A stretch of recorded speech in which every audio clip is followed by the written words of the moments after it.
The Congress will hold a peaceful protest on Monday against the Agnipath scheme and the Enforcement Directorate (ED) summoning of its former chief Rahul Gandhi. Lakhs of party workers are expected to join the protest. A delegation of Congress leaders will also meet President Ram Nath Kovind to bring to his notice the alleged manhandling and harassment of party MPs by the Delhi police during their stir against ED questioning Rahul Gandhi in the National Herald money laundering case. The ED had allowed Rahul Gandhi's request to defer his questioning in the case owing to Sonia Gandhi's hospitalization.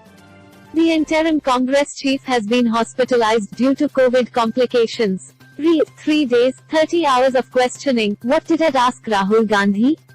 Taking to Twitter, Party General Secretary Jairam Ramesh said, "Tomorrow lakhs of Congress workers across the country will continue peaceful protests against the anti-youth Agnipath scheme and against Modi government's vendetta politics targeting its MP Rahul Gandhi."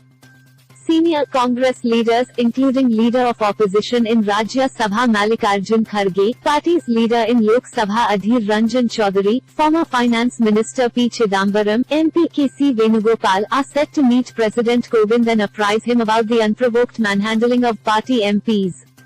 Congress has called it a violation of democratic norms. The Grand Old Party had held a satyagraha on Sunday in support of those protesting the government's Agnipath scheme.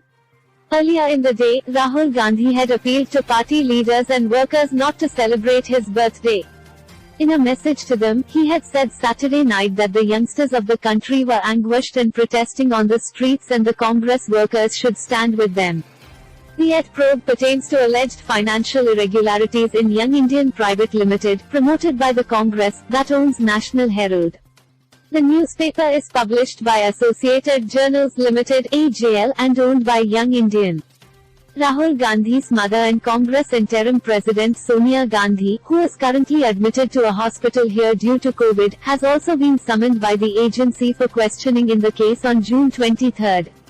The party has said AJL, which was established in 1937, faced huge debts and the Congress, from 2002 to 2011, gave 90 crore rupees to the National Herald newspaper to pay the salaries of the journalists and staffers who worked there.